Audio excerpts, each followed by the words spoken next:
প্রণাম মহর্ষি। আমরা চন্দ্রপুরের শাসক ও রানী।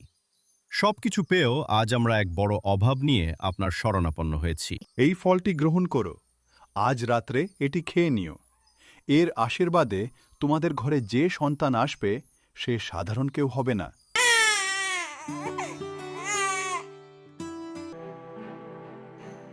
আপনি কি করতে বলছেন? আমি চাই না এই রাজকন্যা প্রাসাদে বড় হোক। রাজসভায় গিয়ে ঘোষণা করবে মেয়েটি অশুভ এবং তার উপস্থিতি রাজ্যের জন্য বিপদ ডেকে আনবে। মহারাজ, অত্যন্ত দুঃখের সঙ্গে একটি কথা জানাতে হচ্ছে। নবজাতক রাজকন্যা চন্দ্রিকার হাতে যে চন্দ্রচিহ্ন রয়েছে তা শুভ নয়। ও এখনো ঠিকমতো পৃথিবীটাকেও দেখেনি। আমার সন্তানকে আমার কাছ থেকে দূরে সরিয়ে দেবেন না। দুর্জয় সেন, আজ রাতেই শিশুটিকে রাজ্যের সীমানার বাইরে রেখে এসো। যাও রাজকন্যা, তোমার জীবন এখানেই শেষ করে দিলুম। আশা করি আর কিছুক্ষণের মধ্যেই তুমি নদীর পানিতে ডুবে মারা যাবে। এত বুদ্ধি নিয়ে আপনি ঘুমান কিভাবে? মন্ত্রী, আজ তোর জন্য আমি নিঃস্ব হয়ে গেছি।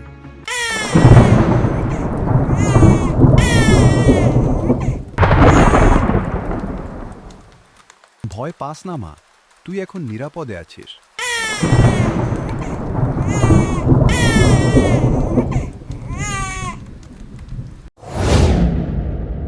অনেক যুগ আগে চন্দ্রপুর নামে এক ঐশ্বর্যশালী রাজ্য ছিল। সেই রাজ্যের শাসক ছিলেন মহারাজ বীরেন্দ্রদেব। সাহস, ন্যায়পরায়ণতা ও প্রজাদের প্রতি ভালোবাসার জন্য তিনি সর্বত্র সম্মানিত ছিলেন। কিন্তু এত সুখ সমৃদ্ধির মাঝেও রাজা ও রানী মৃণালিনীর জীবনে একটি বড় অপূর্ণতা ছিল। তাদের কোনো সন্তান ছিল না। মহারাজ, এই বিশাল প্রাসাদ আর অগাধ সম্পদ দেখলে সবাই ঈর্ষা করে, কিন্তু আমার কাছে সবকিছুই অর্থহীন মনে হয়। আমাদের পর এই রাজ্যের উত্তরাধিকারী কে হবে? মায়ের ডাক শোনার জন্য আমার মন প্রতিদিন হাহাকার করে। নিজেকে এত কষ্ট দিও না মৃণালিনী। তোমার অশ্রু আমার হৃদয় ভেঙে দেয়। আমি প্রতিদিন দেবতার কাছে প্রার্থনা করি, কিন্তু এখনো পর্যন্ত তিনি আমাদের সেই আশীর্বাদ দেননি। শুধু আমার কষ্টই নয় মহারাজ, প্রজারাও নানা কথা বলে। তারা ভাবে আমাদের বংশ এখানেই শেষ হয়ে যাবে। এসব শুনে আমার বুকটা আরো ভারী হয়ে ওঠে। মানুষের কথায় মন খারাপ করো না। তবে আজ এক আশ্চর্য খবর পেয়েছি। রাজ্যের সীমানা পেরিয়ে গভীর অরণ্যে একজন মহাজ্ঞানী সাধু বাস করেন। শোনা যায় তার আশীর্বাদে অসম্ভবও সম্ভব হয়ে যায়। সত্যি? তাহলে আর দেরি কেন? আগামীকালই আমরা তার কাছে যাব। যদি তার কৃপায় আমাদের কোল ভরে ওঠে, তবে জীবনের সব অভাব মিটে যাবে।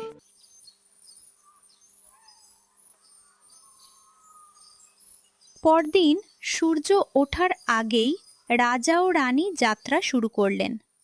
দীর্ঘ পথ অতিক্রম করে তারা জঙ্গলের গভীরে এক বিশাল বটগাছের নিচে ধ্যানমগ্ন মহর্ষি দিব্যানন্দকে দেখতে পেলেন। প্রণাম মহর্ষি। আমরা চন্দ্রপুরের শাসক ও রানী। সবকিছু পেয়েও আজ আমরা এক বড় অভাব নিয়ে আপনার শরণাপন্ন হয়েছি। তোমাদের আগমনের কারণ আমার অজানা নয়। তোমাদের হৃদয়ের যে শূন্যতা তা অনেক দূর থেকেও অনুভব করা যায়। হে মহর্ষি, আমাকে খালি হাতে ফিরিয়ে দেবেন না। আমি শুধু একবার সন্তানের মুখ দেখতে চাই, একবার মা বলে ডাক শুনতে চাই। এই ফলটি গ্রহণ করো। আজ রাত্রে এটি খেয়ে নিও। এর আশীর্বাদে তোমাদের ঘরে যে সন্তান আসবে সে সাধারণ কেউ হবে না। তার আগমনে রাজ্যের ভবিষ্যৎ নতুন পথে এগিয়ে যাবে। এ যেন নতুন জীবনের বার্তা। আপনার এই অনুগ্রহ আমরা কখনো ভুলব না। তবে একটি কথা মনে রেখো, ভাগ্যের পথ কখনো সরল হয় না। সামনে যা দেখবে তাই সবসময় সত্য হবে না। ভুল বিচার করলে আশীর্বাদও বিপদের কারণ হতে পারে। আপনার উপদেশ আমরা মনে রাখব মহর্ষি। সময়ের প্রবাহে মহর্ষির আশীর্বাদ সত্যি হল। রানী এক সুন্দর কন্যা সন্তানের জন্ম দিলেন। পুরো রাজ্য আনন্দে মেতে উঠল। সেই শিশুর নাম রাখা হলো রাজকন্যা চন্দ্রিকা। কিন্তু একজন মানুষ এই সংবাদে মোটেও খুশি হল না। রাজ্যের মহামন্ত্রী দুর্জয় সেন। দুর্জয় সেন বহুদিন ধরে গোপনে সিংহাসনের স্বপ্ন দেখছিল। রাজকন্যা চন্দ্রিকার জন্ম তার সেই স্বপ্নের পথে বড় বাধা হয়ে দাঁড়ালো। তাই সে ভয়ঙ্কর ষড়যন্ত্রের পরিকল্পনা করল। সেই রাতেই সে জ্যোতিষাচার্য সোমেশ্বরকে গোপনে ডেকে পাঠালো।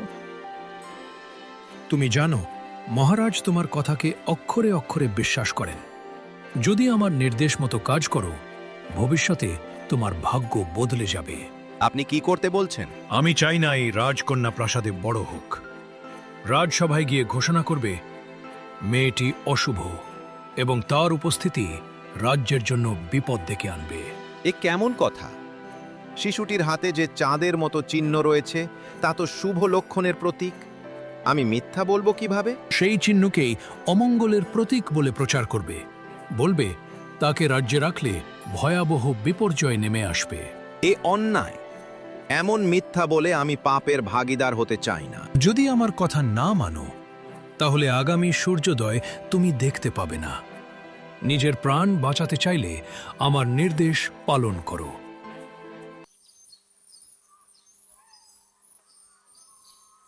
পরদিন রাজসভায় সকলের সামনে জ্যোতিষাচার্য সোমেশ্বর তার মিথ্যা ভবিষ্যৎবাণী ঘোষণা করলেন। মহারাজ, অত্যন্ত দুঃখের সঙ্গে একটি কথা জানাতে হচ্ছে।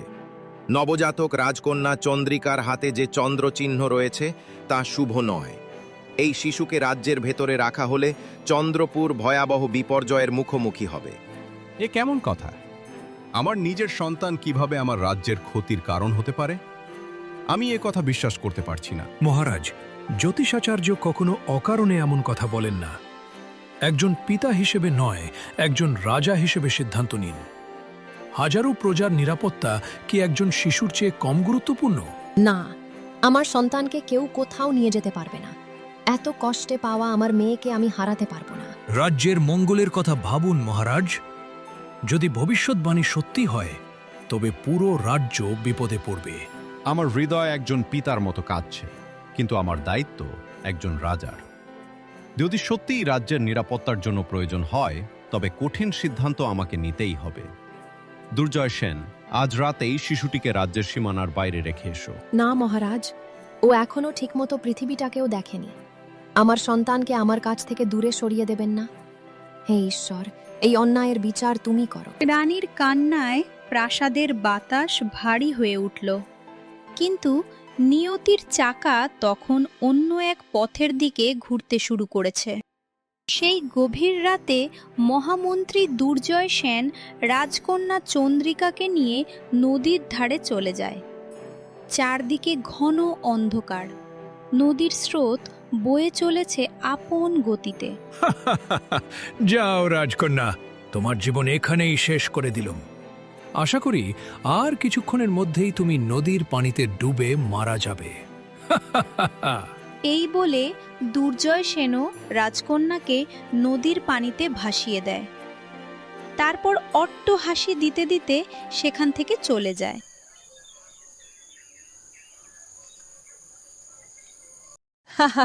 হ্যাঁ গো, আপনি কি চালই না চাললেন? আমার তো মাথায় ঘুরে গেছে। এত বুদ্ধি নিয়ে আপনি ঘুমান কিভাবে? আরে গিন্নি, এতটুকু বুদ্ধি না থাকলে কি এই রাজ্য নিজের হাতের মুঠোয় আনতে পারতাম? রাজকন্যাকে তো মিথ্যা ভবিষ্যৎবাণীর মাধ্যমে আমার পথ থেকে সরিয়ে দিয়েছি। এখন শুধু রাজার একটা ব্যবস্থা করতে হবে। এই বলে দুর্জয় সেনও তার স্ত্রী হাসতে থাকে, কিন্তু তাদের সেই হাসি বেশিক্ষণ স্থায়ী হলো না, কারণ রাজা বীরেন্দ্রদেব তাদের সমস্ত কথা শুনে ফেলেছিলেন। মন্ত্রী, আমি এসব কি শুনছি? তার মানে ওই ভবিষ্যৎবাণী সবকিছুই ছিল মিথ্যা? সবই ছিল তোমার সাজানো জঘন্য নাটক? রাজার বজ্রকণ্ঠ শুনে দুর্জয় সেনে ভয়ে থর থর করে কাঁপতে থাকে, কিন্তু তার মুখ দিয়ে কোনো কথা বের হয় না। কিরে, চুপ করে আছিস কেন? বলো, আমার রাজকন্যা কোথায়?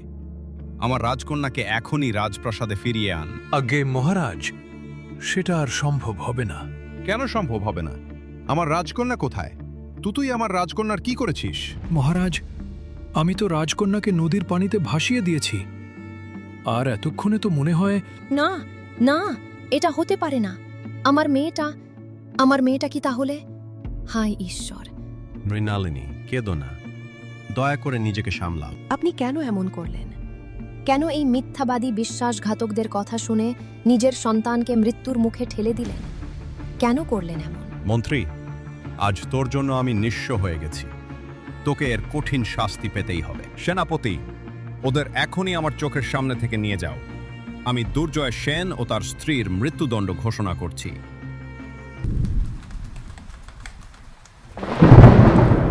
আহার, সেই কখন থেকে জাল ফেলছি, অথচ একটা ভালো মাছও জুটছে না।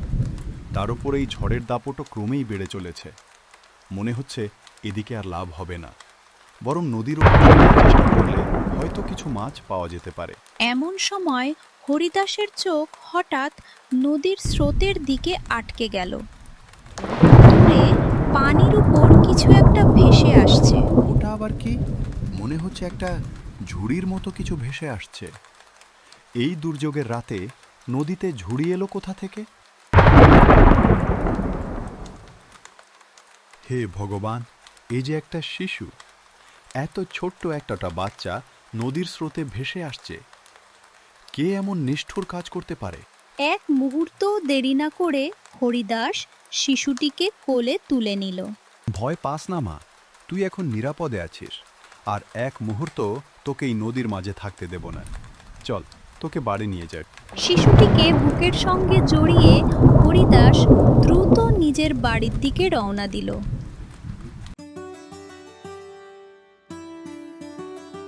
এই যে শুনছো, এত তাড়াতাড়ি ফিরে এলে, আর তোমার কোলে ওটাকে? কমলা, আজ নদীতে এমন একটা ঘটনা ঘটেছে যা আমি নিজের চোখে না দেখলে বিশ্বাসই করতাম না। কি হয়েছে আমাকে খুলে বলো। মাছ ধরার সময় দেখি একটা ঝুড়ি নদীর স্রোতে ভেসে আসছে। কাছে গিয়ে দেখি তার ভেতরে এই ছোট্ট শিশুটি শুয়ে আছে। ঠান্ডায় কাঁপছিল বেচারি। আর একটু দেরি হলে হয়তো বাঁচানোই যেত না। কি বলছো? নদীর বুকে একটি শিশু ভেসে আসছিল? এমন ঘটনা তো কখনো শুনিনি। আমিও শুনিনি। কে বা কারা এত নিষ্ঠুরভাবে এই নিষ্পাপ শিশুটিকে মৃত্যুর মুখে ঠেলে দিয়েছে, তা ভাবতেই আমার বুক কেঁপে উঠছে। আহারে, বেচারি মেয়েটা কত ভয় পেয়েছে নিশ্চয়ই। আমি ভাবছি, যতদিন পর্যন্ত ওর প্রকৃত মা বাবার খোঁজ না পাওয়া যায়, ততদিন ও আমাদের কাছেই থাকুক। বলো, তোমার এতে কোনো আপত্তি আছে? আপত্তি? আমি কেন আপত্তি করব? বরং আমার মনে হচ্ছে ঈশ্বর নিজেই ওকে আমাদের ঘরে পাঠিয়েছেন। তুমিও তাই ভাবছো? হ্যাঁ, তুমি তো জানো আমি কোনোদিন নিজের সন্তানকে কোলে নিতে পারবো না। হয়তো ভগবান আমার মা সেই শূন্যতাই এভাবে পূরণ করতে চেয়েছেন। তাহলে আজ থেকে এই শিশুটা আমাদেরই মেয়ে। হ্যাঁ, আমরা ওকে নিজের সন্তানের মতোই মানুষ করব। শিশুটিকে বুকে জড়িয়ে ধরল কমলা। আর সেদিন থেকেই অজানা পরিচয়ের সেই রাজকন্যা চন্দ্রিকার জীবনের নতুন অধ্যায় শুরু হলো। নদীর উত্তাল স্রোত তাকে মৃত্যুর মুখে ঠেলে দিতে পারেনি। ভাগ্য তাকে নতুন এক পরিবার, নতুন এক আশ্রয় উপহার দিল।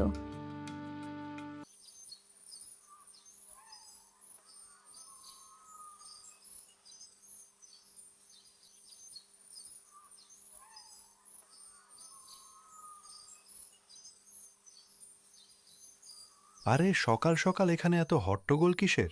কি হয়েছে? আরে হরিদাস বাবু, আপনি কি কিছু জানেন না নাকি? পুরো গ্রামে বিষয়টি ছড়িয়ে পড়েছে, আর আপনি এখন বলছেন কি হয়েছে? আমি সত্যিই জানি না। গ্রামে কি হয়েছে আমাকে বলুন তো। আরে, আমাদের পাশের গ্রামের রাজা বীরেন্দ্রনাথের একমাত্র রাজকন্যাকে নদীতে ভাসিয়ে দেওয়া হয়েছে। এখন রাজারানী তাকে পাগলের মতো খুঁজছে। কি? আমি কি শুনছি? এর মানে কাল রাতের যে শিশুটিকে আমি পেয়েছি, ওই শিশুই হলো? না না, আর এক মুহূর্তও দেরি করা যাবে না। এখনই আমাকে বাড়ি যেতে হবে। আরে, আজ আবার কে মনে করে তোমরা আমার বাড়িতে এলে? আমি তো ভাবছি আজ বুঝি সূর্য পশ্চিম দিক থেকে উঠেছে। যারা আমাকে দেখলেই মুখ ঘুরিয়ে নেয়, তারা হঠাৎ এত আপন হয়ে গেল কবে? তোমার জন্য আসেনি কমলা, এসেছি তোমার কোলে থাকা ওই শিশুটাকে দেখতে। গ্রামের সবাই যা বলাবলি করছে মনে হচ্ছে তা মিথ্যে নয়। বলো তো, বাচ্চাটাকে কোথা থেকে পেয়েছো? তার মানে খুব পরিষ্কার, তুমি তো কোনোদিন মা হতে পারোনি। তাহলে হঠাৎ এই শিশু এলো কোথা থেকে? সত্যি করে বলো, কোথাও থেকে এনে লুকিয়ে রাখোনি তো? মালতী, মুখ সামলে কথা বলবে। অকারণে আমার ধৈর্যের পরীক্ষা নিও না। আমাদের মধ্যে যা শত্রুতা আছে তা আমার সঙ্গে রাখো। আমার মেয়েকে নিয়ে একটা কথাও শুনতে চাই না। ও মা, রেগে যাচ্ছ কেন? আমরা তো শুধু সত্যিটা জানতে চাইছি। মালতী তো ভুল কিছু বলেনি। সারা গ্রাম জানে তুমি সন্তান জন্ম দিতে পারো না। তাহলে এই শিশুটি তোমার ঘরে এলো কিভাবে? আমার ঘরে কে এলো, কিভাবে এলো, সেটা আমার ব্যক্তিগত ব্যাপার। এই শিশুটিকে আমি নিজের সন্তানের মতো আগলে রাখছি। তোমাদের কারো কাছে তো সাহায্য চাইনি। কিন্তু গ্রামের লোকজন তো নানা কথা বলবেই। লোকজনের কথায় আমার কিছু যায় আসে না। আমি কাউকে জবাবদিহি করতে বাধ্য নই। তাই ভালো চাইলে তোমরা সবাই এখনই আমার বাড়ি থেকে চলে যাও। ও মা, আগের মতোই তো দেখছি আগুনে মেজাজ রয়ে গেছে। এতদিন পরেও একটুও বদলাওনি। নিজের সম্মান রক্ষা করতে জানি বলেই বদলাইনি।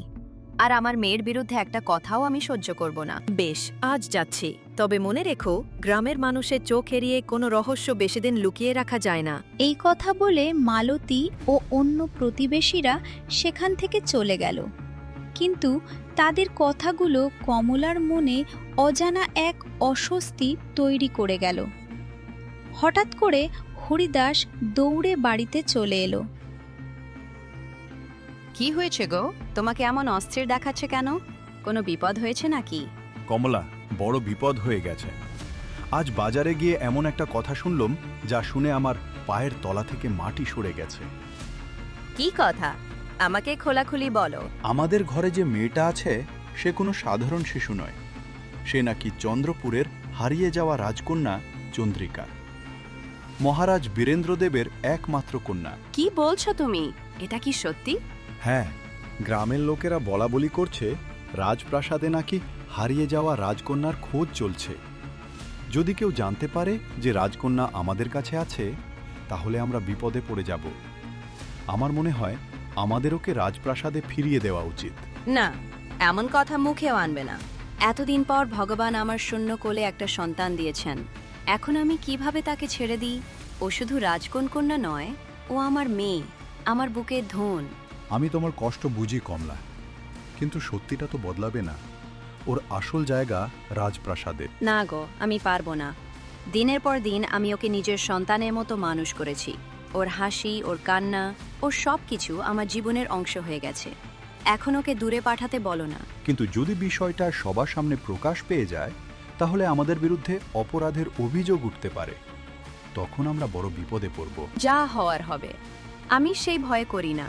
যতদিন পারি আমার মেয়েকে আমি নিজের বুকের কাছে আগলে রাখব। কেউ তাকে আমার কাছ থেকে কেড়ে নিতে পারবে না।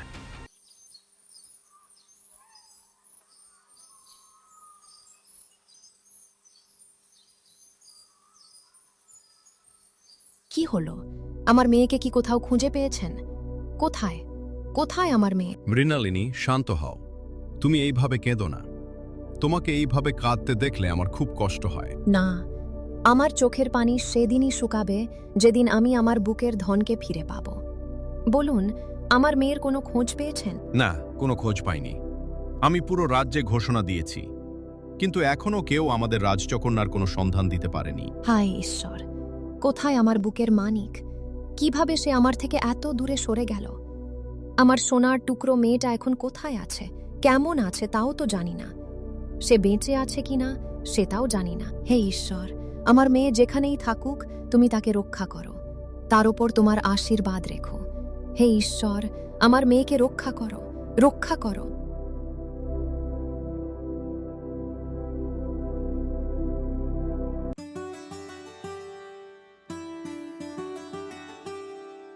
মিষ্টিমা, এবার তো নেমে আয়, অনেক বেলা হয়ে গেছে। চল, তোর মা তোকে গোসল করিয়ে খাইয়ে দেবে। না বাবা, আমি আজ নামবো না। মা তো সবসময় আমাকে খাইয়ে ঘুম পাড়িয়ে দেয়, আর বান্ধবীদের সাথে খেলতেও যেতে দেয় না। আজ আমি নামবো না। আচ্ছা ঠিক আছে মা, আমি কথা দিচ্ছি, আজকে খাওয়ার পর তোর মা তোকে ঘুম পাড়াবে না। তারপর তুই খেলতে যেতে পারবি। এবার তো নেমে আয়। ঠিক আছে বাবা, আমি নেমে আসছি। ও বাবা, আবার সাদা ভাত আর ডিম সিদ্ধ। এগুলো খেতে আর ভালো লাগে না। মা, আমরা গরিব মানুষ। তোর বাবা মাছ ধরে কোনোভাবে সংসার চালায়। এর বেশি আমাদের সামর্থ্য নেই। তবে কালকে তোকে ভালো কিছু এনে দেব। তুমি তো প্রতিদিনই বলো কাল দেব। ঠিক আছে, কালকে আমি মাংস খাবই।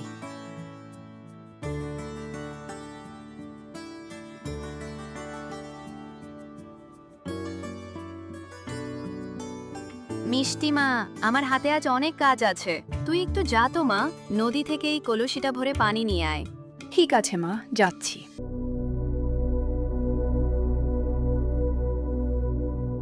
আরে, আপনি এখানে একা বসে আছেন কেন? আপনার চোখে পানি কেন? কিছু কি হয়েছে? হ্যাঁ মা, হয়েছে। আমি এই রাজ্যের রানী মৃণালিনী। সবাই আমাকে রানী বলে সম্মান করে, কিন্তু আমার হৃদয়টা আজও শূন্য। বহু বছর আগে আমি আমার সবচেয়ে মূল্যবান ধনকে হারিয়ে ফেলেছি। আমার ছোট্ট মেয়েটা আমার কাছ থেকে চিরদিনের মতো হারিয়ে গেছে। আহারে রানীমা, আপনার কথা শুনে আমার খুব খারাপ লাগছে, কিন্তু আপনি এভাবে মন খারাপ করে থাকবেন না। ভগবান নিশ্চয়ই আপনার মেয়েকে নিরাপদে রেখেছেন। আমি বিশ্বাস করি একদিন না একদিন আপনি আপনার সন্তানকে অবশ্যই খুঁজে পাবেন। জানিস মা, তোর কথা শুনলে আমার মনটা একটু হালকা হয়ে যায়। আমার মেয়েটা যদি আজ আমার কাছে থাকতো, হয়তো সেও তোর মতোই বড় হতো। তোর মুখের দিকে তাকালে বারবার তার কথাই মনে পড়ে। তাহলে তুমি আর কেঁদো না রানীমা, আমি রোজ এসে তোমার সঙ্গে গল্প করব। তুমি একদম একা থাকবে না। সত্যি বলছিস মা? তাহলে তো খুব ভালো হয়। তুই এলে আমার মনটা অনেক শান্তি পায়। হ্যাঁ রানীমা, আমি কথা দিলাম, এখন থেকে সুযোগ পেলেই তোমার সঙ্গে দেখা করতে আসব। ভগবান তোকে সুখে রাখুক মা। তুই আজ আমার মনটাকে অনেকটা শান্ত করে দিলি।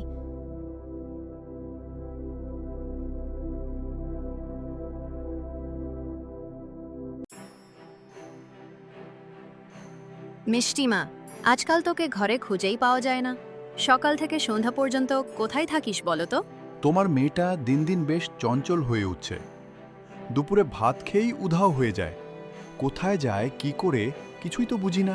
আরে বাবা, তোমরা দুজনেই ভুল বুঝছো। আমি কোনো দুষ্টুমি করি না। জানো বাবা, কয়েকদিন আগে পুকুর পাড়ে খেলতে গিয়ে রানী মৃণালিনীর সঙ্গে আমার পরিচয় হয়েছে। উনি খুব ভালো মানুষ। ওনার ছোট্ট মেয়েটা অনেক বছর আগে হারিয়ে গেছে। সেই দুঃখে উনি প্রায় পুকুর পাড়ে বসে থাকেন। আমি মাঝে মাঝে গিয়ে উনার সঙ্গে গল্প করি, যাতে উনার মনটা একটু ভালো হয়। কি বললি? তুই রানীমার সঙ্গে দেখা করতে যাস? হ্যাঁ বাবা, উনি আমাকে খুব স্নেহ করেন। আমিও উনাকে খুব ভালোবাসি। না মা, এটা ঠিক হচ্ছে না। আজ থেকে তুই আর পুকুর পাড়ে যাবি না, আর রানীমার সঙ্গেও দেখা করবি না। কেন বাবা? আমি তো কোনো খারাপ কাজ করছি না। কারণ আমরা সাধারণ গরিব মানুষ, আর তারা রাজপরিবারের লোক। তাদের জীবন আর আমাদের জীবন এক নয়। অকারণে বেশি ঘনিষ্ঠ হওয়া ভালো না। কিন্তু বাবা, মানুষের মন কি ধনী গরিব দেখে হয়? রানীমা তো খুব দয়ালু। তুমি একদিন ওনার সঙ্গে দেখা করলে নিজেই বুঝতে পারবে। আমি যা বলেছি সেটাই শেষ কথা। আমার কথা অমান্য করার দরকার নেই। কিন্তু বাবা, আর একটা কথাও না। আজ থেকে একা একা বাইরে ঘুরতে যাওয়া বন্ধ। আমার অনুমতি ছাড়া কোথাও যাবি না, এটা মনে রাখিস।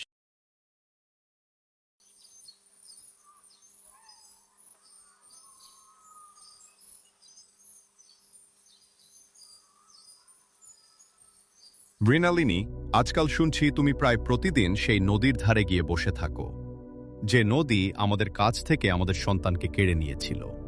সেখানে গিয়ে নিজের কষ্ট আরও বাড়িয়ে তোলার কি প্রয়োজন? মহারাজ, একজন মায়ের হৃদয়কে বোঝানো খুব কঠিন।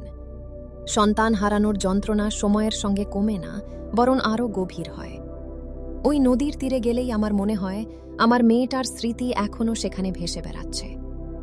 নদীর জলের দিকে তাকালে বারবার তার মুখটাই চোখের সামনে ভেসে ওঠে। এত বছর পরেও তুমি এখনো আশা ছাড়তে পারলে না? না মহারাজ, একজন মা কখনো আশা হারায় না। আর জানেন, কিছুদিন ধরে সেখানে এক ছোট্ট মেয়ের সঙ্গে আমার পরিচয় হয়েছে। একটি মেয়ের সঙ্গে? হ্যাঁ, সে এক জেলের কন্যা। কিন্তু মেয়েটার মধ্যে এমন একটা মায়া আছে যা ভাষায় প্রকাশ করা কঠিন। ওর সঙ্গে কথা বললে আমার মনটা হালকা হয়ে যায়।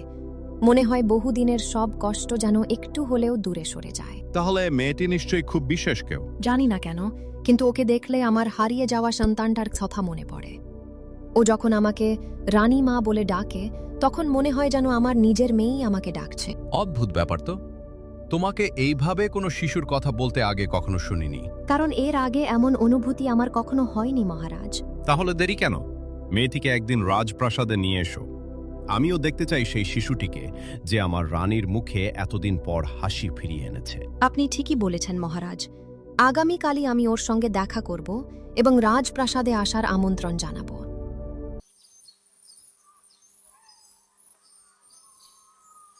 পরের দিন জেলে হরিদাসের বাড়ি। রানী মৃণালিনী হঠাৎ সেখানে উপস্থিত হন। রানীকে দেখে কমলা বেশ অপ্রস্তুত হয়ে পড়ে। আরে রানীমা, আপনি এখানে? আপনি হঠাৎ এখানে কেন এসেছেন? আমি এসেছি মিষ্টির সঙ্গে একটু দেখা করতে। আজ সে নদীর পাড়ে আসেনি কেন? ওর কি কিছু হয়েছে? রানীমা, আপনি আমার মেয়েকে নিয়ে একদম চিন্তা করবেন না। ও একদম ভালো আছে, ওর কিছু হয়নি। তাহলে মিষ্টি কোথায়? ওকে একবার ডেকে দাও। আমি ওর সঙ্গে একটু দেখা করতে চাই, আর ওকে আমাদের রাজমহলেও নিয়ে যেতে চাই। কেন? আপনি আমার মেয়েকে রাজমহলে নিয়ে যেতে চান কেন? রাজা বীরেন্দ্রদেব ওকে একবার দেখতে চেয়েছেন। আসলে আমাদের সন্তান তো বহু বছর আগে হারিয়ে গেছে। মিষ্টির কথা শুনে মহারাজেরও ওকে দেখার ইচ্ছে হয়েছে। না না, আমার মেয়ে আপনার সঙ্গে কোথাও যাবে না। আপনি দয়া করে এখান থেকে চলে যান। আচ্ছা ঠিক আছে, ওকে কোথাও যেতে হবে না, কিন্তু একবার ওকে ডেকে দাও। আমি শুধু ওর সঙ্গে একটু দেখা করতে চাই। ওকে দেখলে আমার মনটা শান্ত হয়ে যায়। দেখুন রানীমা, আমি আপনাকে অসম্মান করতে চাই না, কিন্তু আমি মিষ্টিকে আপনার সামনে আনতে পারবো না। আপনি দয়া করে চলে যান। কমলার কথা শুনে রানী মৃণালিনীর মন খুব খারাপ হয়ে গেল। মিষ্টির সঙ্গে দেখা না করেই তিনি সেখান থেকে ফিরে যেতে লাগলেন। আরে রানীমা, আপনি এখানে? হ্যাঁ, আমি একটু আগে জেলে হরিদাসের বাড়িতে গিয়েছিলাম। তোমাদের গ্রামের সবাই ভালো আছো তো? কোনো অসুবিধা হলে মহারাজকে জানাতে দ্বিধা করবে না। জি রানীমা, আপনার আশীর্বাদে সবই ভালো আছে। তবে আপনি হঠাৎ হরিদাসের বাড়িতে গিয়েছিলেন কেন? তেমন কিছু না, মিষ্টির সঙ্গে একটু দেখা করতে গিয়েছিলাম, কিন্তু ওদের পরিবার কোনোভাবেই আমার সঙ্গে ওর দেখা করতে দিল না। আর বলবেন না রানীমা, মেয়েটাকে নিয়ে তাদের যে কি অহংকার, অথচ মিষ্টি তো তাদের নিজের মেয়ে নয়। কি বলছো? মিষ্টি তাদের মেয়ের মেয়ে নয়? না রানীমা, গ্রামের সবাই জানে বহু বছর আগে হরিদাস নদীতে মাছ ধরতে গিয়ে শিশুটিকে খুঁজে পেয়েছিল। তারপর থেকে নিজের মেয়ের মতো মানুষ করছে। মালতীর কথা শুনে রানী মৃণালিনীর বুকের ভেতরটা হঠাৎ কেঁপে উঠল। হে ঈশ্বর, তাহলে কি মিষ্টি আমার হারিয়ে যাওয়া চন্দ্রিকা? না, আর দেরি করা যাবে না। এই খবর এখনই মহারাজকে জানাতে হবে। এই কথা ভেবে রানী দ্রুত রাজপ্রাসাদের দিকে রওনা দিলেন।